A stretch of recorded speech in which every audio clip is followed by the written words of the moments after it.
Depuis plusieurs semaines, la situation sanitaire connaît une certaine stabilité en Algérie. Malgré la récente hausse des contaminations, le bilan quotidien reste sous la barre des 200 nouveaux cas.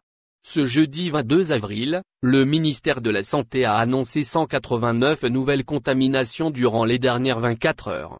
Mais un autre chiffre annoncé plus tôt dans la journée par l'Institut Pasteur d'Algérie, IPA, suscite l'inquiétude. Les contaminations aux variants anglais et nigérians sont en forte hausse, avec 166 nouveaux cas enregistrés en une semaine. Dans ce contexte, les spécialistes sont de plus en plus nombreux à tirer la sonnette d'alarme. Ils redoutent une troisième vague qui anéantirait tous les efforts déployés pour lutter contre l'épidémie depuis maintenant plus de 13 mois.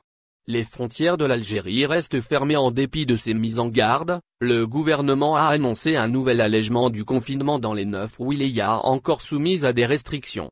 À compter de ce vendredi 23 avril, le couvre-feu sera effectif de minuit à 4 heures du matin dans les wilayas de Batnak, Biskra, Blida, Tebessa, Tizi Ouzou, Alger, Jijel, Sidi Bel Abbès et Oran.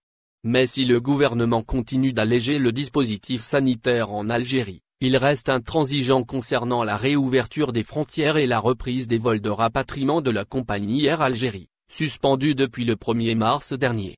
Vol de rapatriement Air Algérie malgré les critiques et appels lancés régulièrement par les membres de la communauté algérienne à l'étranger, les autorités ne veulent prendre aucun risque.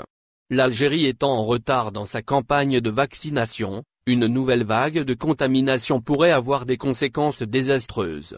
Dans le meilleur des cas, la reprise des vols de rapatriement pourrait intervenir en mai prochain, en cas d'amélioration confirmée de la situation sanitaire en France et ailleurs en Europe. Concernant la réouverture des frontières et la reprise progressive des vols réguliers, il est difficile de parier sur un calendrier. Car, même en cas d'amélioration de la situation en Europe, rien n'indique que l'Algérie va figurer sur la liste verte européenne des pays avec lesquels les vols vont reprendre.